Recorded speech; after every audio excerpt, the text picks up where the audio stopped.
இந்த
வாரத்திலே தேவ ஞானத்தை குறித்து தியானிக்க ரோமர் 16:27 சொல்லப்பட்டபடி தாம் ஒருவரே ஞானமுள்ளவராகிய தேவனுக்கு இயேசு கிறிஸ்து மூலமாய் மகிமை உண்டாகுவதாக. ஞானம் தேவனை சார்ந்தது. தேவனிடந்து வருவது தேவ ஞானம். கர்த்தருடைய உண்டாவதாக.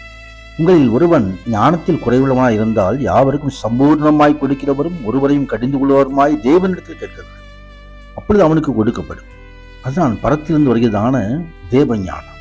கர்த்தருடைய மகிமை உண்டாவதாக. பரத்திலிருந்து வருகிற ஞானமோ முதலாவது சுத்தமுள்ளதாயும் பின்பு சமாதானமும் சாந்தமும் இணக்கமுள்ளதுமாய் இருக்கு, நற்கனிகளாலும் நிறைந்ததாயும் இருக்கிறது, பட்சமில்லாததும் மாயப்பற்றதுமாய் இருக்கிறது. இதுவே தேவ ஞானம். கர்த்தர் ஞானத்தினாலே பூமி அஸ்திபாரப்படுத்தி புத்தியினாலே வானங்களை ஸ்தாபித்தார். அவருடைய கிரியைகளிலே அந்த ஞானம் விளங்குகிறது. கர்த்தருடைய நாமத்திற்கு மகிமை உண்டாவதாக. ஆம், அவர் தாமே ஞானத்தோடு சகலவற்றையும் செய்கிறவர்.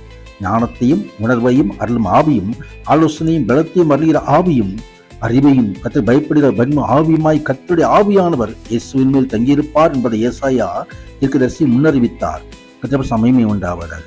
ஒரு காரியத்தை செவ்வையாய் செய்வதற்கு ஞானமே பிரதானம் என்று சொல்லி ஞானத்தை பெற்றுக் கொண்டதான சாலமோன் ஞானி பிரசங்கி புஸ்தகத்திலே 10ஆம் அதிகாரத்திலே 10ஆவது வசனத்தில் சொல்லப்பட்டிருக்கிறதை பார்க்கிறேன்.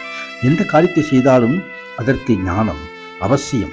அதுவும் தேவ ஞானம் தேவனுடைய பிள்ளைகளுக்கு மகிமையான காரியங்களை, மகிமையான ஆசீர்வாதங்களை கொண்டு வரும். கர்த்தருடைய மகிமை உண்டாகும். 1 ராஜாக்கள் 10:23 பார்க்கிறோம், பூமியின் சகல ராஜாக்களை பார்க்கிறோம் ராஜாவாகிய சாலமோன் ஐஸ்வர்யத்திலும் ஞானத்திலும் சிறந்தவனாய் இருந்தார்.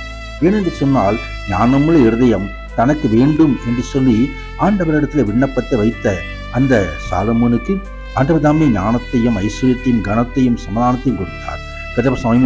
சங்கீதம் 51:6 உள்ளத்தில் உண்மையாய் இருப்பவர்களுக்கு தேவன் ஞானத்தை தருகிறார். ஆம், மனுஷன் முகத்தை பார்ப்பான், ஆண்டவராகிய தேவன் இருதயத்தை பார்க்கிறவர், உண்மையை ஆண்டவர் எதிர்பார்க்கிறார். ஆம், மோசே நூனின் குமாரனாகிய யோசுவா மேல் தன் கைகளை வைத்தபடியினால் ஞானத்தின் ஆவியால் நிரப்பப்பட்டான் என்று சொல்லி எழுதப்பட்டிருக்கிறது. ஆம், அதே ஆவியானவர் நம்மையும் வேண்டிய ஞானத்தை தந்து நம்மை நிரப்புகிற தேவனாக இருக்கிறார். கர்த்தருடைய மகிமையும் உண்டாவதாக. ஞானத்தையும் அறிவையும் அருளுகிற ஆவியானவர் இயேசுவானவர் ஞானத்திலும் வளர்த்தியிலும் தேவ கிருபையிலும் மனுஷ தயவிலும் அதிகமாக வீழ்ச்சி அடைந்தார். இயேசு கிறிஸ்துவையே ஆவியால் அபிஷேகம் பண்ணப்பட்டவர். கர்த்தருடைய மகிமை உண்டு. அதே ஆவியானவர் நம்மிலும் தங்கி ரெண்டு ஞானத்தையும் பலத்தையும் அறிவையும் தந்து நடத்துவாராக.